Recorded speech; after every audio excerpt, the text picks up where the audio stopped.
好，大家好啊！咁啊，有朋友問到點樣用 OpenWriter 咧就可以讀取唔同檔案嘅格式。咁我已經咧好辛苦咁樣咧睇咗 OpenWriter 嘅說明書㗎啦。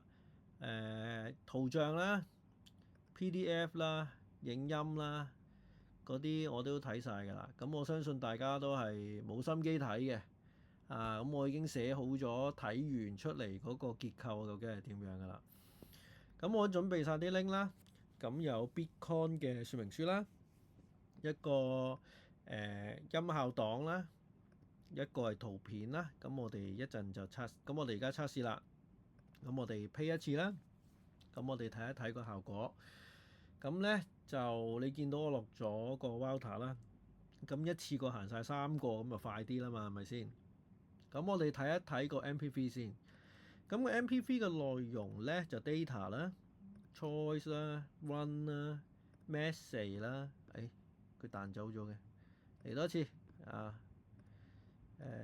一 message 嗱，待會一定有場好戲啊！長老咧就聽一下，然之後憤怒咩兵印出咁樣啦。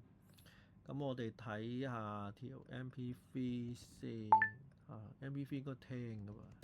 待會定有一場好戲，潮了唔長老等一聽更加惱怒，只聽得刷刷之聲不絕，刀光耀眼，許多人都抽出了兵刃。咁你見到啦，佢講嘅內容都係認得到嘅。咁我哋望埋呢一次啦。最尾係兵印啦，好清楚啦嚇。咁好啦，另一個啦，呢個係 PDF，係講 Bitcoin 嘅說明書。睇下先。嗱，佢話呢一份係一份比特幣嘅現金系統咁樣啦。咁俾大家睇埋個 PDF 檔，冇電添部機，做到冇電。好，嗱呢份 PDF 檔啦嚇，佢會睇晒嘅。跟住最尾就係幅圖啦，睇埋幅圖先。青翠嘅草原，仲有條路咁樣啦。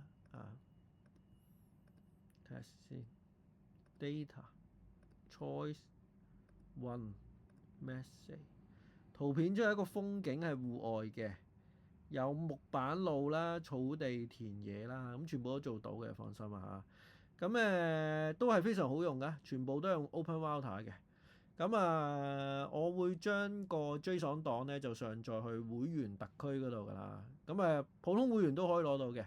咁希望大家中意啦。今日節目時間去到呢度，各位再見，拜拜。